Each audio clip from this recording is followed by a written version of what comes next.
All right. Oh my God, my eyes are watering. Happy Friday. Happy Friday rolling out.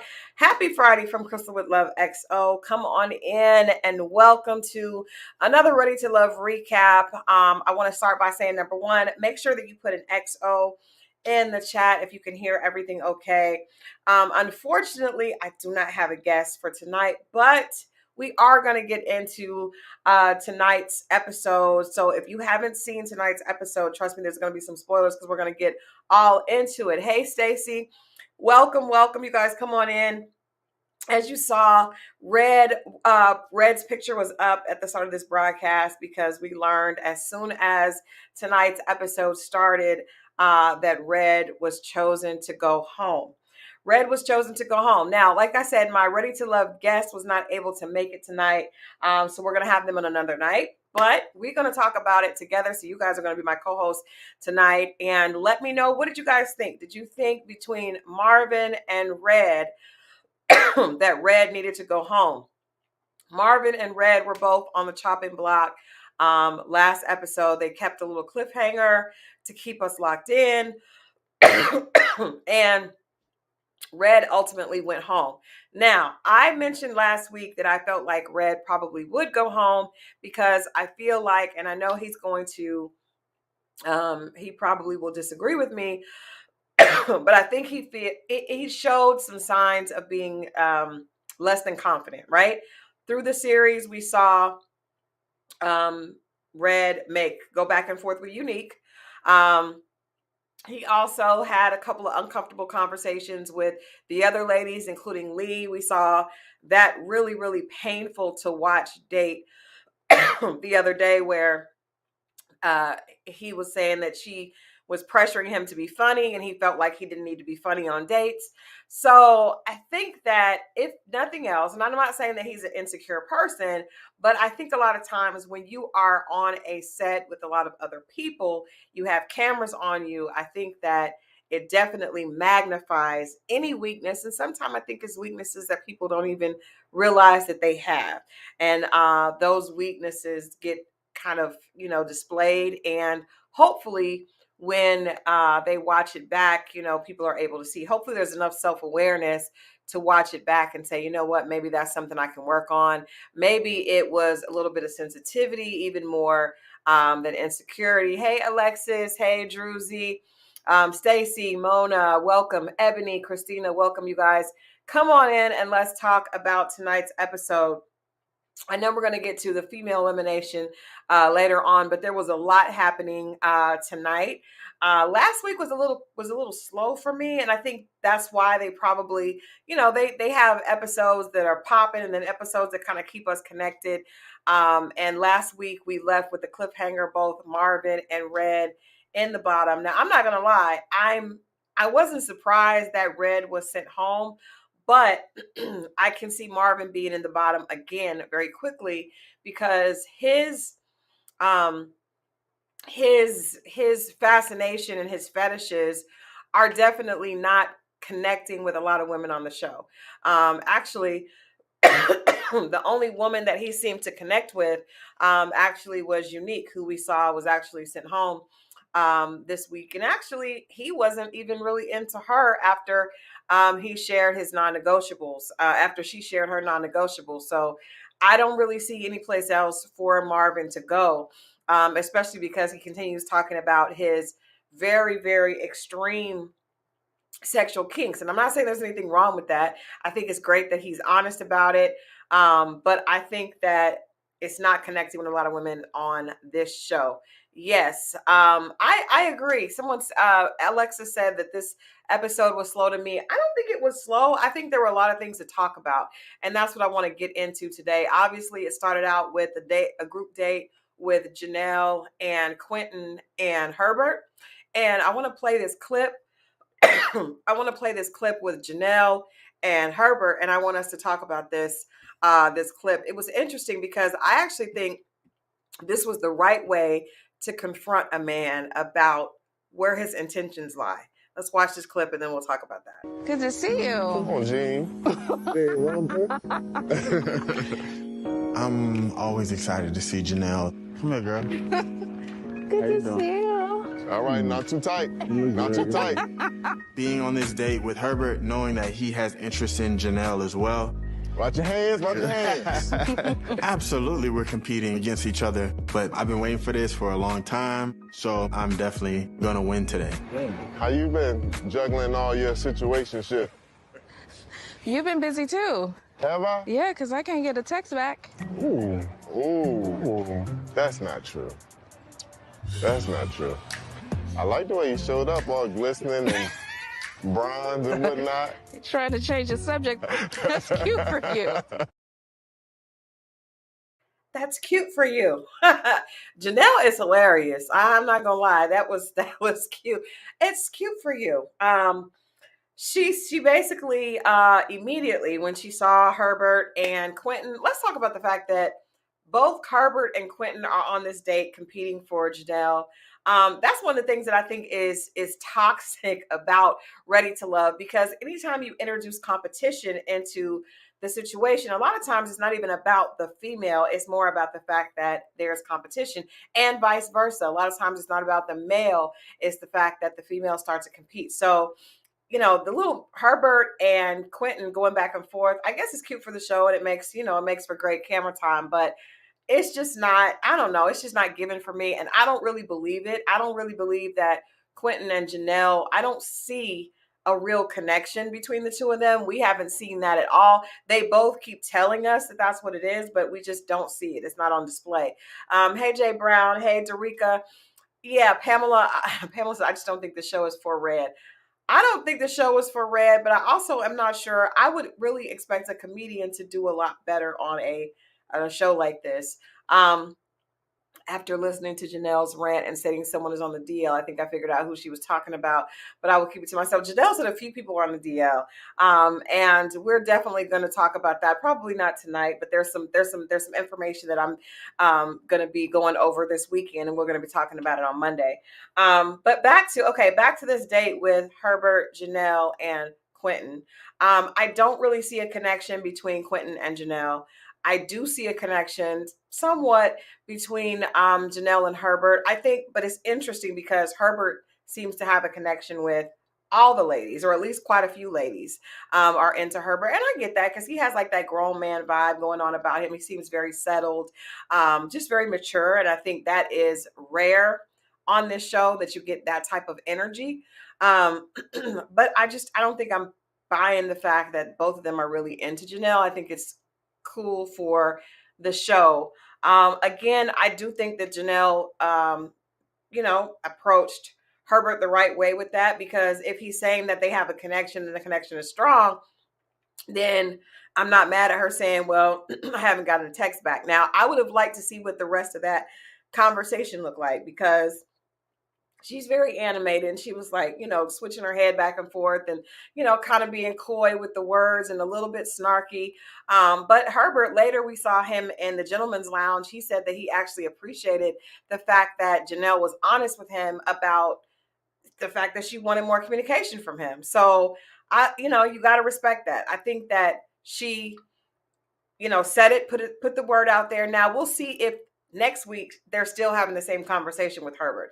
If she continues, then I'll say, girl, stop. But today, in tonight's episode, I think that she did a good job of just kind of putting him on the spot. If that's what you're saying we have this connection. I'm not seeing that. That date, again, I kind of agree with Druzy. I don't really see any real connections. Usually by this time, we're like almost halfway into the season, and I don't see any couples that I'm really rooting for. I don't see any couples that really have like a strong connection that the camera is picking up on and sharing with the viewers. And I think that's a problem.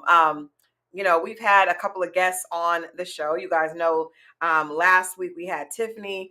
The week before we had Shay. Actually, next week, you definitely want to tune in for next week's recap, because we have Alexis from Houston is going to be joining me on the recap. But in some of those seasons, there were definitely couples that you could see chemistry and sparks. And as Stacey said, I don't see that. I don't see that at all with anybody. Now, there's also a lot of people that we're not seeing their dates, right? So maybe that's an issue. We're not seeing dates with a lot of people. We didn't see Lee pretty much at all tonight. I just, out of the dates that we're seeing, I'm not seeing sparks with anybody. Interestingly enough, I thought that Aries and Herbert really had, like, you could see like a connection with them, but I guess when Aries told him that she did not want to have more children, we heard Herbert say that that immediately made her a non-factor for him because he definitely wants to have children. Now, I'm not clear. Has Janelle said that she wanted to have children?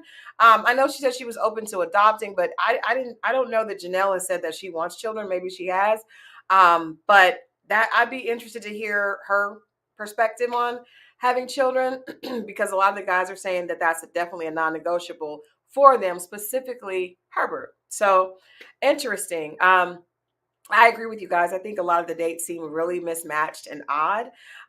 Let's go from the Quentin, Herbert, Janelle. We saw a date with an improv date that was that was a really awkward group date. Um, Amarie and Jessica.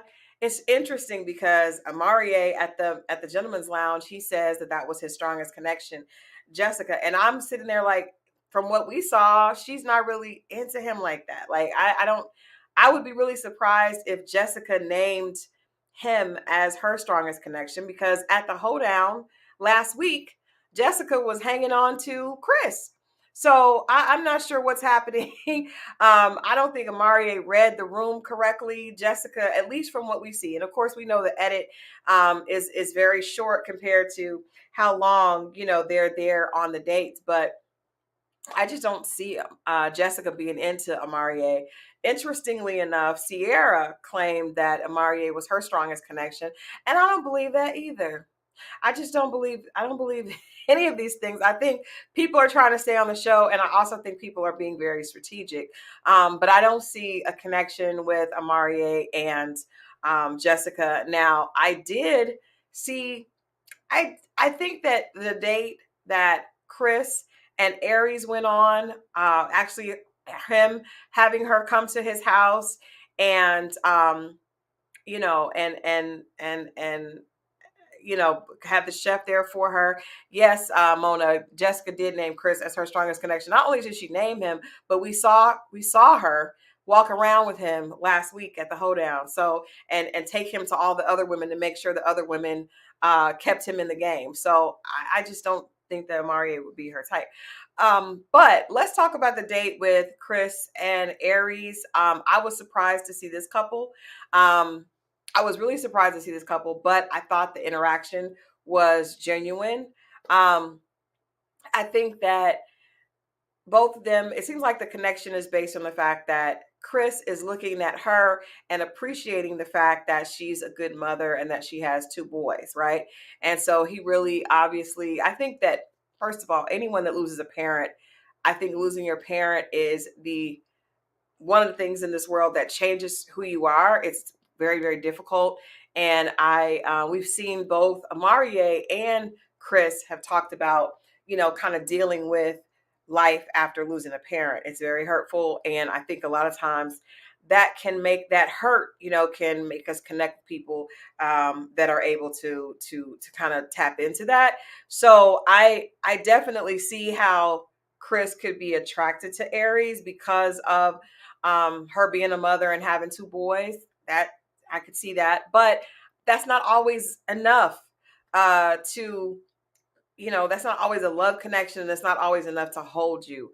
I thought it was an interesting date. I thought it was very thoughtful for Chris to have the chef there, and it seems very on brand with him. You guys know he was here a couple of weeks ago. I enjoyed the conversation with him immensely. It's almost like because I had such a good conversation with Chris, that's probably why I had such a horrible situation with Habibi because I think Chris, you just don't usually have conversations that are that great with cast members. So I really, really enjoyed that conversation. He was really honest and open. I thought they had a nice date. I thought it was very thoughtful of him to do that. And I also think a lot of the dates are planned by production, but I could see Chris actually planning that date himself. I could actually see that being his idea to have the chef there at his house. I would almost bet on it, you know. I don't think that Marvin planned the horseback riding date. I think that was probably production. Makes sense, they're in Dallas, but yeah, I thought it was a nice date. I just don't know about real chemistry outside of a connection because of their children. I just don't necessarily see Chris and Aries. Now, it could be that we need to see more, but I just, I'm sticking to my guns. I don't really see anybody that has real sparks. And is a real couple that we would actually want to like buy into, everything feels very, strategy driven and all for the sake of staying on the show. Moving on to I also enjoyed the date with Phil and Kat. I thought them talking about their it's interesting because having children or not having children is a big theme on this show, right? Huge. Every season there are men that want children and women that don't, more so than vice versa. Most of the time, men are open, even if they already have children. But we understand as women, our biological clocks are ticking. And so we don't have the option to have children, after a certain point in life. And if we do try it, it's just definitely not that easy. So this is a big theme every season. Religion is also a big theme. Usually, in most seasons, you have people that can't necessarily connect because of their religious views or their a conflict, with religion. That's interesting because I think that's true to the dating landscape now. I think when we were growing up, I think most people just, most African Americans or people of color had some type of religious base. And so everybody was like, had some type of spirituality or believed a certain thing and went to church. And that's just not the case now. There are a lot of people that don't, believe in what they grew up believing in or how they were raised. So to hear that conversation with Phil and Kat I think they did a great job of really, being honest about it. And then thankfully they both were on the same page. So that worked out really well. But I would like to see more from them. Like, you have to see more from the couple than just something that they agree on. I want to see more from Phil because I don't feel like we've gotten really a chance to see him very much. I don't feel like his interactions with Tequila were true to form. I don't think that was really a good representation of him because she was kind of pushing him and kind of like, trying to make him say something that he didn't say. And he didn't disrespect her, but I just want to see more from him. All we've seen is him basically turn Tequila down. And he did say that Kat was his strongest connection, but we haven't seen much else. I have to go back to that improv date because that date was just awkward. But I'm wondering later, Amarie says, makes some statements about Kira that we're going to get into. And I just thought, I don't know if he picked up on that from the improv date. He said that he felt like Kira was really uncomfortable on that date. And it did seem like she was uncomfortable, but it also just, I don't know. I don't feel like anybody really made a connection. I think Herbert is always laid back and cool. I think Sierra is, she is a wild card. So I don't think people can really throw her off of her game. I didn't feel like Jessica, like I said before, I don't think Jessica and Amarie really connected there. So it was just an all around weird date. I don't think I'm really into the improv as a group date. That wasn't really a good idea. I don't think I like it in theory either. I think it puts too much pressure on people. So the date with Quentin and Kira. So let's talk about that. Well, first of all, let's talk about Unique and Unique and Kira came to box with Quentin. And now I have to say, I would be remiss if we didn't go back and mention the fact that Tequila told us, and it's not just Tequila saying it because production actually backed her up, and there is video of Quentin saying that he wasn't really attracted to any of the ladies, right? So I do want to mention that before we get into that date. So they go boxing, and it's interesting because it seemed like Quentin was more attracted to Unique. Later, he said that that was not the case at all, but he played it off really well. It's obvious that production are hooking them up on dates. It's not dates that they're picking, because I don't really think any of them wanted to be on that date. I don't think Quentin was interested in Kira or Unique. Unique, put her boxing gloves on and did it. And at the end of that date, she said, well, maybe the date wasn't really about the date. It was really about me finding myself. So it was clear that she wasn't into Quentin. It just wasn't, it was weird. And I'm interested to see how production picks who they're going to put together. I don't know. Are they picking people because they really think these are people that like each other? Or are they picking people that they think can, like, get a rise out of each other? Because I almost feel like Kira was set up with that question. So we do want to acknowledge that Q did say he wasn't into anybody, but the way Kira confronted him, I think was really out of pocket. I think it was really out of pocket. I think a couple of things have been out of pocket this season with women. And I think that if we're honest, ladies, if a man did that, we would be all the way down his throat. Like he would be getting hate. He would be getting so much hate on social media if a man approached a woman and said some of the things that women say to men on these shows. And I will say, I think Unique saying that saying that Red's job was a thought job was really out of pocket. I think she was just not kind in her words. I think Kira saying, you look like the type that doesn't date Black women. Come on, y'all. Like, you can't say that. You cannot say that. And then she doubled down. And it just was awkward. It was uncomfortable. And then she was like, so tell me about that. And what's so interesting, guys, about this is that Kira keeps mentioning race more than anyone else on the show. So she mentioned before that she heard that Quentin didn't date outside his race. She also said, well, I'm the closest thing to white because I have white friends. So tonight when she was talking, which is weird, she said that in the ladies' lounge, and that was weird, right? I think that was weird. And she made these broad statements that are kind of insulting. And she said, well, because I talk really proper and I'm really prissy and dainty, I'm the closest thing to that. And I think, like, okay, first of all, speaking proper does not mean that you're close to white. And being prissy and dainty does not mean that you're close to white either. Like, what is that saying? Like, you are the one perpetuating the stereotypes that you're saying that other people have. That irritated me, and I'm sure she didn't mean it like that, but she needs to take like a course or something. She obviously, has not been around a lot of Black people, and she harbors some of the stereotypes that white people too, because for her to say that, it sounded really ignorant. It sounded extremely ignorant. And then she said, well, do you like Mexicans?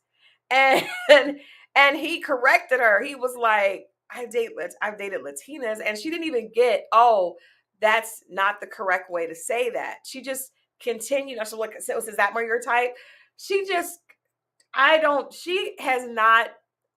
she's not culturally intelligent at all. So, and then, yes, Bossy, then she had the nerve to say she has Black cousins. Child, you are Black. Now, also, I wonder if you guys picked up on the fact when he said, my mom, dad are Black.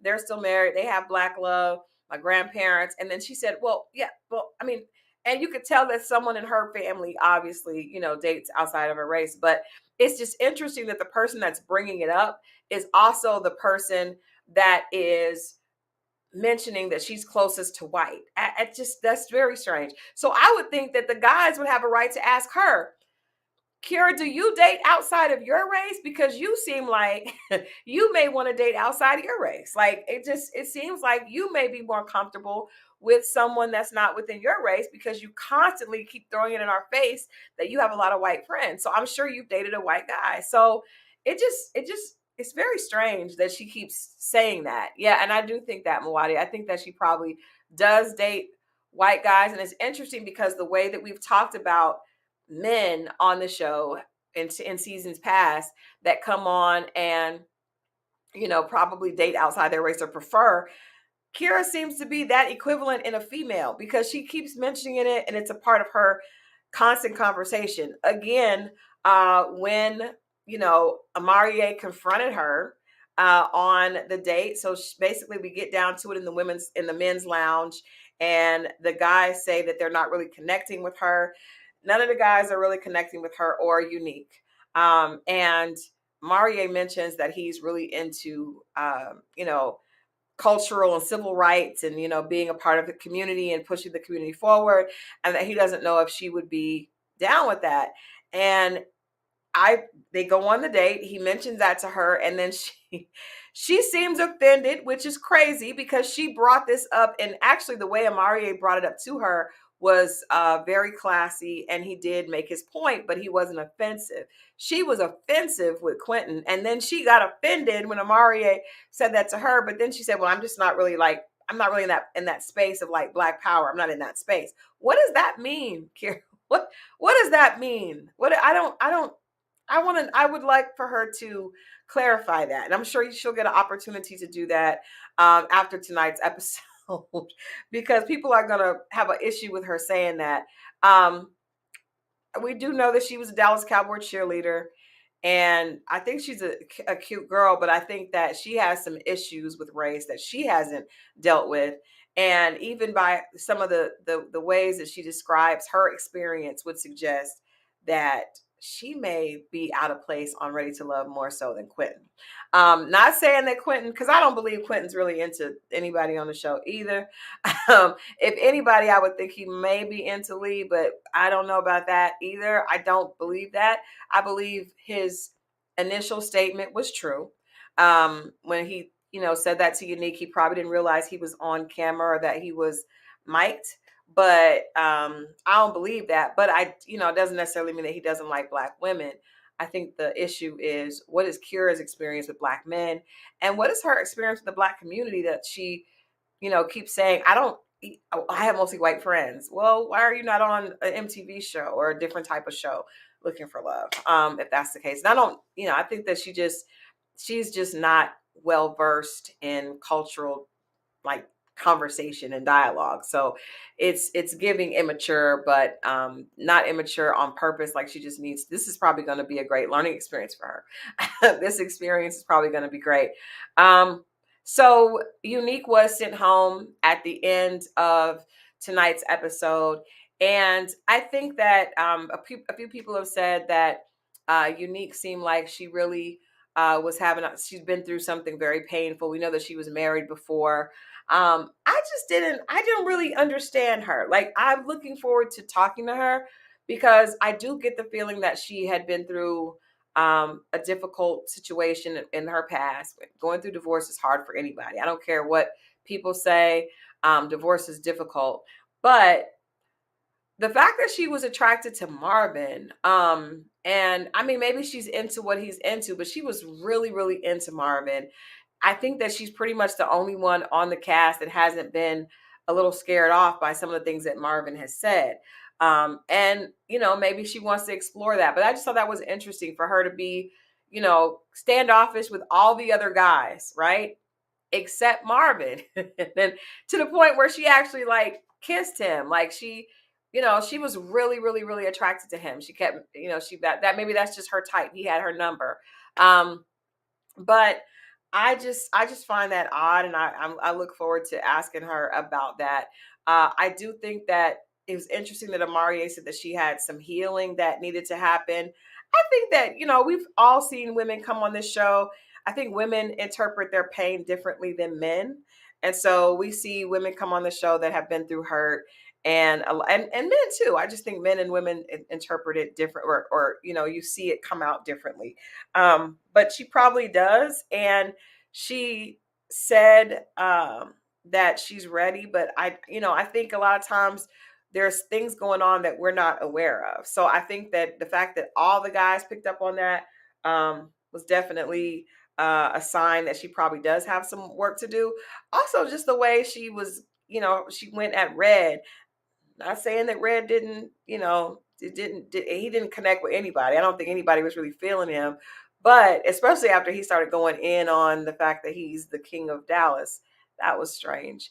But I just don't think if you're healed and you're on a dating show, then you can be kind and you can be gracious. You know what I mean? But if there could be something else to that, but I do think it's very strange that Marvin was her top pick. Make sure as we're talking, I want to know what you guys think. So I have a question I wanted to ask everybody tonight. Who did you all think who do you all find that the best dressed male on the show? Who do you think is the best dressed guy on tonight's episode? And just up until now, I think that's interesting. I always like to watch the guy's style because we know with Ready to Love, the production does not provide like wardrobe and all that type of thing. So unless they have a sponsorship with someone or they have a connection, they don't, these are clothes that this is their style. So you get a chance to kind of see their personality through their style. So I would love to hear from you guys. Who is your best dress? It looks like Chris is getting the vote so far. Chris number one, Chris hands down. Naja, Chris. I'm not gonna lie, Chris was my pick too. Thought I was gonna be disagreeing with you guys, but I thought Chris, especially at the men's lounge, I thought he was dressed really cute. And I think that's really that says a lot about a guy. His style says a lot about him, So I definitely Chris gets best dressed for tonight's episode. I thought that Christian was also, or Christopher rather, Christopher also was attractive, but I wasn't sure if it was just his hair or it's the whole fit. I didn't get a chance to see the whole fit. But I like I think that overall best dress, I'm gonna go with Chris. It's hilarious that everybody that is voting is saying the same thing. So I guess he really is best dressed. I do think Christopher is very handsome. He probably is the most handsome, just like, looking at the face. And I like his hair. I think it's cute on him. But yeah, I think we all agree. I'm sorry, Lee. I meant Christopher, but I said Christian. I think I was thinking of another show. So yes. All right. So Unique goes home. Looking forward to having a conversation with her and hearing her perspective on that. But I think that her interactions on the show, she probably is going to have some I would hope seeing the way that she interacted with Red, unless there was an issue prior, that she would see that maybe that wasn't necessary. And I think Red also, I would love to see him. I will say I saw a post earlier today where one of the bloggers that blogs about this show said, well, Red left, but he got a chance to share with people in Dallas who he is, and he was like, well, they already know. They already know me. So Red insists that he really is the popular guy there in Dallas, and maybe he is, but I just think Dallas is a really big city, and it'd be a really big city to be the king of, but maybe he is. Maybe I'm wrong. I've done some digging around, and I just don't know. But hey, we'll see. Yeah, so those were my points for today. It is interesting that, and I will say this to women, I think the lesson from the reality check from tonight's Ready to Love is really, women, be honest with yourself, right? Because we saw Unique and Marvin go on this date, and she, even after the date when he invited her out at the very end, when he had to tell her that she was not ready to love, she was like, "You look really good on that horse." Like, she was really into him. She was super into Marvin. And Marvin went into that gentleman's lounge and he basically said, that was his first no for the night. Was, he was the one that said, nope, she doesn't want children, and so that's a non-negotiable. He said he wanted to be friends with her. She was really a nice person, but he knew she was feeling him because, like I said, she leaned across there and got the kiss, which he did make sure that he told all the guys in the lounge that he got the kiss. So obviously the date was right. But I think that's a lesson for women, to make sure that you're honest with yourself, right? Because men are always going to do what is best for them, especially initially. I'm not talking about later in the relationship, but when we're talking about attraction and we're talking about red flags, I think that men are more apt to do what is best suited for them. Especially when it comes to attraction. And women, we try to sometimes, okay, well, put our own feelings to the side, and you don't really benefit anyone by doing that, because you're not going to get the same courtesy in return. So I think that we need to pick men like men pick women. So make sure that if you sense a red flag or there's something you're not attracted to, that you move around, because trust me, if a man saw you that way, he would definitely do the same. We see that this woman, leaned across. She leaned across a big gap to kiss Marvin on that date, and Marvin threw her under the bus as soon as he got to the gentleman's lounge, right? And so, anyway, a little lesson for us to learn. Also, I think that a lot of times in dating, and you guys know, we're doing these conversations because I'm going to start doing like one-on-ones and having counseling sessions. But the thing about it is, a lot of times the issues we see in other people are really a reflection of ourselves. And I think that's the case with Kira. I think she's obviously uncomfortable, being on this cast of Black people and being around Black men and Black women. She seems to constantly want to bring up the fact that she's usually, all her friends are white and she's around white people all the time. And she's the closest thing to white. And it's ironic that that's the very issue that she brought up. And if you guys remember, she was excited to confront Quentin about it. Like, I don't know if production put a little 10 on her too, but she was excited to confront him. And it's the same issue that she has with herself. And so I think sometimes when there's something that is bothering us, or something that we're really, really, we feel passionately about, not being attracted to with other people, you kind of have to do a little self-reflection and see where that's coming from, right? Because she was one of the first people, aside from when Tequila mentioned that Quentin wasn't attracted to anybody, she immediately said, well, he dates all white girls. And if that's the case, that's the case. But it's just interesting that Kira is the main one that continues to say that. So I think those are some great takeaways for tonight's episode of Ready to Love. I'm definitely interested to see what happens next week. The women are going to be back in control for the men. And like I said, ladies, I just cannot see Marvin sticking around too much longer talking about forced orgasms and nipple orgasms. I mean, if that's what you're into, cool. But maybe, you just wouldn't talk about it as much, this early on. Maybe that's a conversation you guys can have on the phone.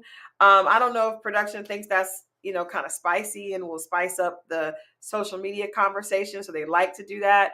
But I just think it's a little bit much. And I think even if they put Marvin and Lee on one more date, I swear to God, you guys irritated by that? Like, we've seen Lee be uncomfortable on dates with Marvin, and we see a clip of that happening next week. She don't want to date him. Why do they keep putting her on dates with him? And she keeps saying that she says in this clip that he scares her. I thought it was clear last time that he scared her. Like, stop putting her on a date with Marvin. Put her on a date with somebody else. I feel like they're messing with her. I don't like it. I don't like it at all. Yes, Lisa, thank you so much. You guys, please hit the like button. Let me know who else you think could possibly be on on the chopping block besides Marvin. I feel like, we need to see more from Phil. The problem is, we don't know who's connecting that we're not getting like we're not seeing the dates. Like there could be people that are connecting that we're not seeing. I hope that I just don't want to see anymore with Quentin and Herbert and Janelle. I hope they actually like show us some real connection. These group dates are kind of like it's kitty, you know what I mean? And it throws it stirs up controversy. And I know that's usually where they get a lot of the highlights from when there's group dates, because you get a chance to see people be catty with each other and that kind of thing. But it's also just not good for actually showing real connections, you know. Um, I don't like the group dates, especially not group dates like that. If there are group dates where people can go off in couples and talk, that's different. Like, and actually, the first date was that way. It just didn't work because both guys were into Janelle. So I would definitely want to see some more from Phil. We definitely need to see if there really is a connection with Jessica and Chris, or is Chris and are Chris and Aries actually going to be able to really connect outside of the fact that they have children? We'll see.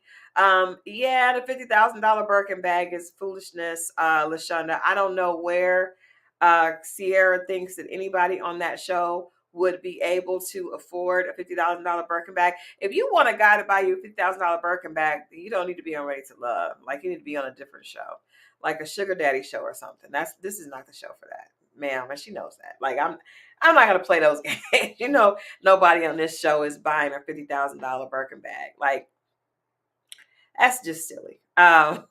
She needs to just go on sugardaddy.com and find somebody there. That's ridiculous. But yeah, I don't see, I can't even, this is the thing. There are not even any couples that I would want to root for yet. And you guys know I love to root for couples on this show, but I don't, there's nobody that we see that we've been introduced to yet. And it's midway. You know, we're midway through the show and we don't have any couples. So we're in a whole heap of we're in a whole heap of trouble.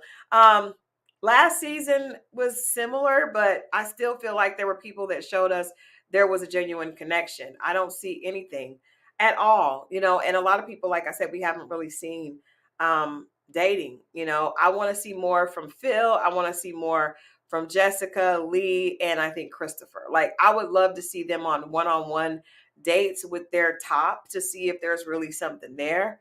Um, Not change the name from Ready to Love to Struggle Love. Child, I mean, it is struggling, but the thing about it is, you know, at this point, they need to shake up the show. They need to shake up the show because every season is getting more and more strategic because people know that they want to stay on the show. They feel like it's good for their social media. But if you guys notice, the social media is not even really working with these new cast members. Like the first season, they got huge social media audiences and people really were engaging with them. This season, I mean, by season 8, people are just like, you're going to be around for 6 weeks, and then we're in 2 months. Ready to Love is going to introduce a new cast. So I don't even think that it's that, but it's definitely struggle to connect. Ready to struggle to connect. Ready to struggle to connect. Who do you guys think that Amarie is actually could be a good fit with? I don't. There's a lot of people on this show that I'm just like, I don't feel like there's really a fit for him. I just don't. I think that Herbert is going to be there to the end because, like I said, he has probably the women, we hear his name the most from women. He said Herbert is for everybody. Herbert is for the Ready to Love streets. Anybody who is health conscious, y'all are hilarious. But yeah, I don't even know. I think Herbert's gonna be there to the end. Chris may be there to the end. Um, I don't know. I don't even know who else could be. I do think that Janelle is playing the game right and probably will be there to the end as well. Um, I don't know. I don't know who else. I see really coupled up, perhaps Aries. Um, who knows? Who knows? I hope the drama between the ladies calms down. As I kind of referenced earlier, there's been a lot of going back and forth between specifically Katarina and Janelle, like crazy. Like I didn't even think that the way that both of them speak on television is so different than the way they speak on social media. And I mean, it has gone to a really negative place. I don't know if you guys have seen this. I'm sure you have. We definitely saw we definitely saw Janelle. Um, People mentioned earlier that she said that she called a few people prostitutes and said that there were guys that were on the DL. And then also, she and Katarina obviously don't like each other. I would say they really don't like each other at all. But the going back and forth is surprising. Um, so Katarina said that Janelle is uh is insecure, and oh my goodness, it is horrible. So Janelle, who comes off as extremely well spoken, and I mean, she says, so Katarina says, at me if it's real, and she says, I get it. Island Barbie doll, which is Katarina's IG. It's exciting to get a leased vehicle when you've never had anything. Posting a car on IG like it's an accomplishment. You work between 3 med spa injection bitches. When you're off injecting yourself, you need a car. Spend all that time on your back in your relationship and didn't leave with so much as a bus pass hoe. Just a matted wig and a face filter hoe. That is just like crazy. Like who talks like that? Then she said, I did at you, hoe, but you didn't at me. Post that broke down ass gold Corolla you had with the Arizona tags. I take Uber Black, bitch, because I want to. I don't need a car. I could buy the rights to your broke down ass life. You still at Cirque? I'm pulling up. Wake up, hoe. I'm sure you just rolled over from servicing one of your Johns. Like, what is that about? What is that? What is happening?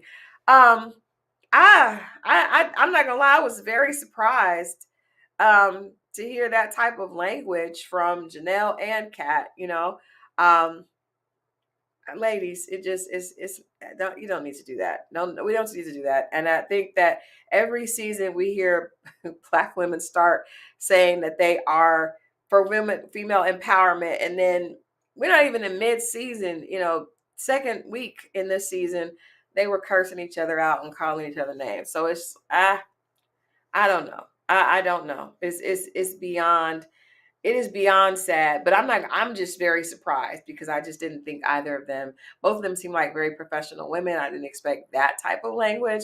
But hey, it's probably great for ratings. And when people get on reality, they know that reality will reward bad behavior, and it will reward, that type of drama. So maybe that's the goal. I'm not sure, but it just doesn't make much sense. I'm interested to see what the guys think of all this. But anyway, guys, we are going to get out of here tonight. I appreciate you guys for hanging out with me. Like I said, Alexis from Houston will be with me next Friday. That's my girl, and I'm excited to recap another one on Monday. We will have Brandon. We have Brandon, Mr. Twice divorced with 4 children, will be joining me on Monday for us to talk about why he came on Ready to Love, if he wasn't quite ready to love, and if he feels like, people, misjudged him and that he really was ready to love. I look forward to talking to Brandon. A lot of women thought Brandon was attractive, but the 4 kids and the married twice to my baby mama definitely scared people, and he went home first. So we're having Brandon hang out with us Monday at 8. I want to wish you guys a great weekend. Thanks for hanging out. Make sure that you like and subscribe to the channel. Make sure that you're locked in. I'll have some updates for you guys on some of those DL innuendos over the weekend. So stay tuned to the channel. But I will see you guys right back here Monday at 8 here on Rolling Out. And of course, from Christal with Love XO, I thank you for watching. Have a great weekend. Good night.